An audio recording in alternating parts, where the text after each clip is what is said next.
तो दोस्तों, क्योंकि रिश्तों के भी रूप बदलते हैं कि आज के एपिसोड की शुरुआत विक्रांत से होती है, जो कि हेमंत के कैबिन में होता है और कुछ पेपर्स देखकर बोल रहा होता है, लॉस ही लॉस है तो अब प्रॉफिट में तो लाना ही पड़ेगा, तभी तो कंपनी में रखेंगे। पर अब जो मर्जी हो जाए, अंगद और वृंदा को कभी एक नहीं होने दूंगा मैं।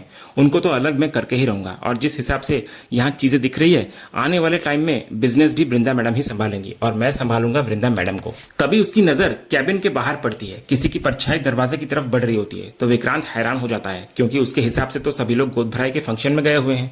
अगले ही पल वो खुद को छिपाने के लिए टेबल के नीचे छिप जाता है।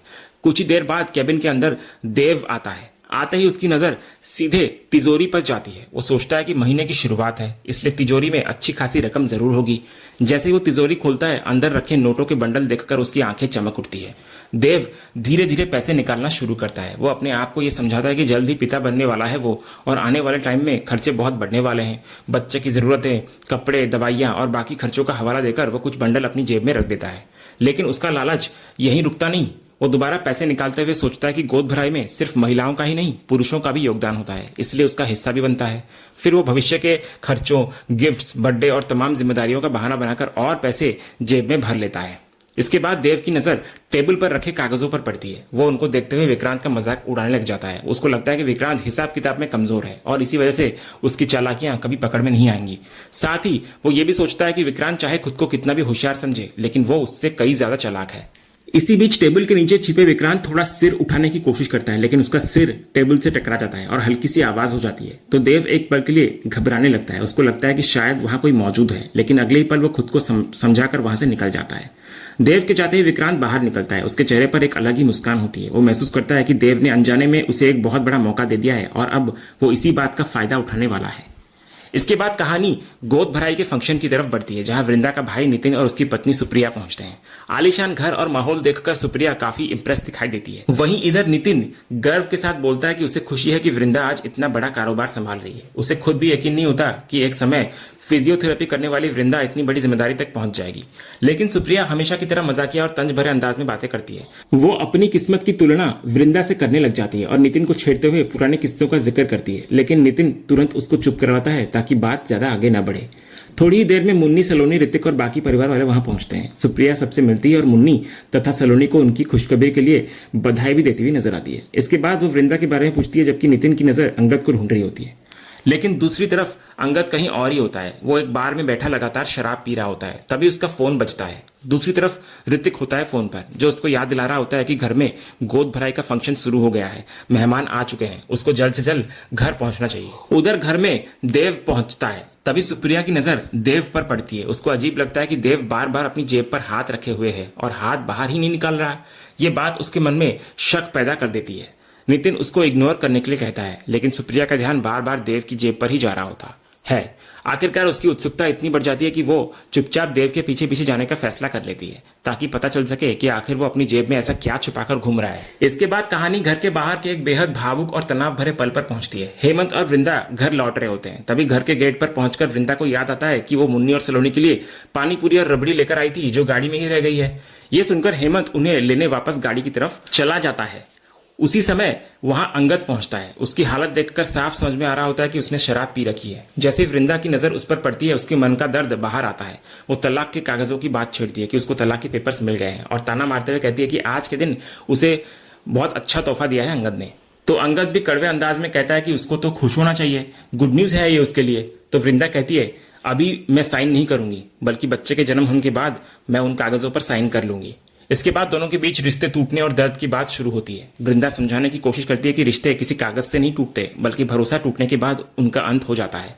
वहीं अंगद की सोच कुछ और होती है। उसके अनुसार किसी भी रिश्ते के टूटने से पहले इंसान का दिल टूटता है।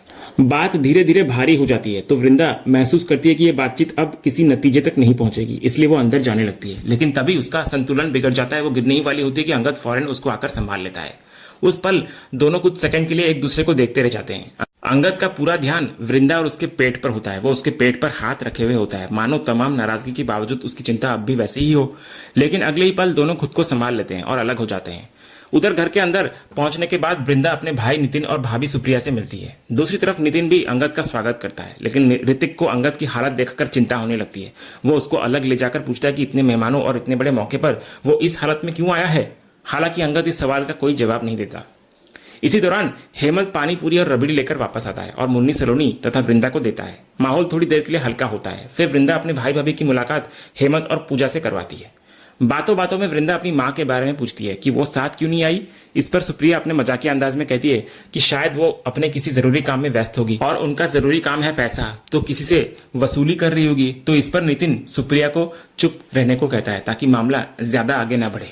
इसके बाद नितिन प्यार से वृंदा का हालचाल पूछता है, लेकिन सुप्रिया की नजर कुछ और ही देख रही होती है। उसको अंगद और वृंदा के बीच का अपनापन दिखाई देता है। वो मजाक मजाक में बोलती है कि वृंदा कितनी खुशकिस्मत है कि उसे इतना ख्याल रखने वाला पति मिला है।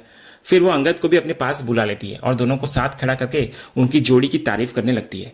उसके मुताबिक शादी के इतने साल बाद भी जिस तरह अंगद वृंदा का ख्याल रखता है वही उसकी खुशी और चेहरे की चमक की सबसे बड़ी वजह है।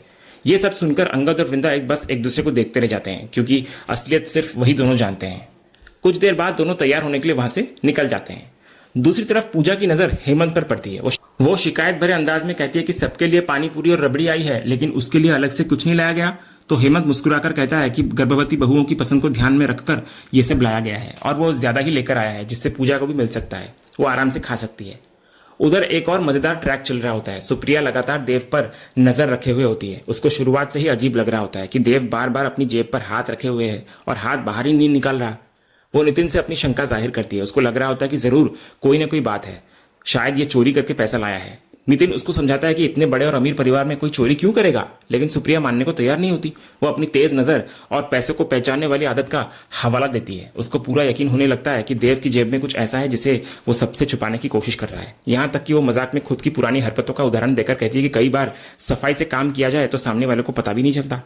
नितिन आखिर में हाथ जोड़कर उससे सिर्फ एक ही गुजारिश करता है कि वो थोड़ी देर के लिए चुप रहे, क्योंकि वे यहाँ किसी जांच पड़ताल के लिए नहीं बल्कि वृंदा के खास मौके में शामिल होने आए हैं। इसके बाद दूसरे सीन में हम देखते हैं कि गोद भराई का माहौल पूरी तरह बना हुआ होता है। सलोनी के मायके वाले भी पहुंच चुके होते हैं और उनकी माँ भी ढेर सारे उपहार लेकर आई होती है। तभी सलोनी की माँ देव से पूछती है कि उन्हें दिए गए तोहफे कैसे लगे। ये सुनकर देव के चेहरे पर अलग ही खुशी दिखाई देती है। वो मजाकिया अंदाज में कहता है कि आज तो उसको हर तरफ से उपहार ही उपहार मिल रहे हैं, इसलिए उसका दिन बहुत अच्छा जा रहा है। तभी सलोनी की बहन भी बीच में बोल पड़ती है और याद दिलाती है कि उन्हें भी बधाई मिलनी चाहिए, क्योंकि परिवार में एक नई खुशी आने वाली है। वो बोलती है कि उनकी माँ नानी बनने वाली है और वो खुद मामी बनने वाली है। लेकिन देव का ध्यान अभी भी उपहारों पर ही अटका होता है। उसको सबसे ज्यादा खुशी इस बात की होती है कि अब आगे भी उसे और गिफ्ट्स मिलने वाले हैं। इसी बीच देव को चांदी के बर्तनों की याद आती है। वो सलोनी की माँ से पूछता है कि जिन चांदी के बर्तनों की उसने बात की थी क्या वे साथ लाई हैं।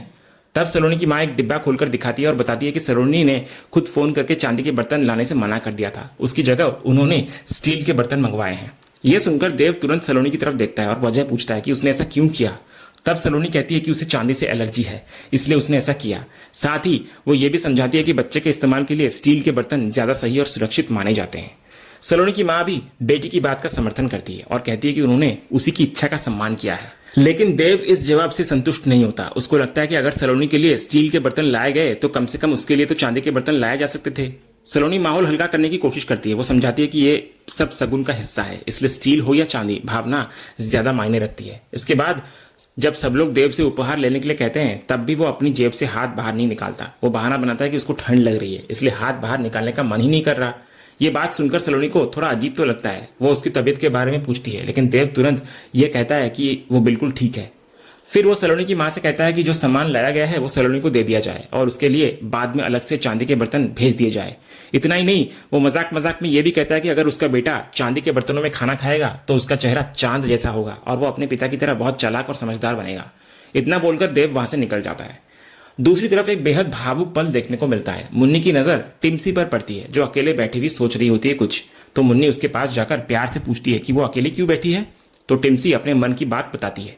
उसे डर लग रहा होता है कि घर में नया बच्चा आने के बाद शायद सब लोग उसको भूल जाएंगे। ये सुनकर मुन्नी तुरंत उसको प्यार से समझाती है। वो कहती है कि आने वाला बच्चा किसी की जगह लेने नहीं बल्कि टिम्सी की लाइफ में एक नया दोस्त बनकर आने वाला है। ये सुनते ही टिम्सी खुशी के मारे मुन्नी के गले लग जाती है। दूर खड़ा ऋतिक ये पूरा दृश्य देख रहा होता है। मुन्नी का अपनापन और टिम्सी की मासूम खुशी देखकर वो भावुक हो जाता है। इसके बाद वृंदा तैयार होकर वहां पहुंचती है। उसको देखकर मुन्नी उसकी तारीफ करती है और कहती है कि वो बेहद खूबसूरत लग रही है। वृंदा भी मुस्कुराते हुए मुन्नी को गले लग जाती है और उसके लिए भी प्यार भरे शब्द कहती है कि वो भी अच्छी लग रही है। धीरे धीरे गोद भराई की रस्म शुरू होती है। वृंदा, सलोनी और मुन्नी तीनों इस खास मौके का हिस्सा बनती है। पूरा परिवार खुशी के माहौल में डूबा हुआ दिखाई देता है, लेकिन इसी खुशी के बीच दूर खड़ा अंगद चुपचाप वृंदा को देख रहा होता है। उसके चेहरे पर एक अलग ही भाव होता है। बाहर से सब कुछ सामान्य दिखाई देता है, लेकिन उसके मन में अभी भी अपने रिश्ते को लेकर भावनाएं जिंदा होती है। वो मन ही मन महसूस करता है कि उसका दिल अभी भी ये मानने को तैयार नहीं है कि उसकी और वृंदा की कहानी खत्म होने वाली है। कहीं ना कहीं उसे अब भी उम्मीद दिखाई दे रही होती है कि शायद उनकी कहानी का अंत नहीं, बल्कि ये एक नई शुरुआत होने वाली है। और इसी भावनात्मक सोच के साथ आज का ये एपिसोड यहीं पर खत्म होता है। तो दोस्तों, आपको आज के एपिसोड का अपडेट कैसा लगा? अपनी राय हमें कमेंट बॉक्स में जरूर बताएं। अगर आपको आज का ये वीडियो पसंद आया हो तो वीडियो को लाइक और शेयर जरूर करें, और ऐसे लेटेस्ट एपिसोड के अपडेट जानने के लिए हमारे इस चैनल को सब्सक्राइब करना ना भूलें और बेल आइकन को भी जरूर दबाएं। हम मिलते हैं अगले एपिसोड के अपडेट के साथ। तब तक के लिए धन्यवाद।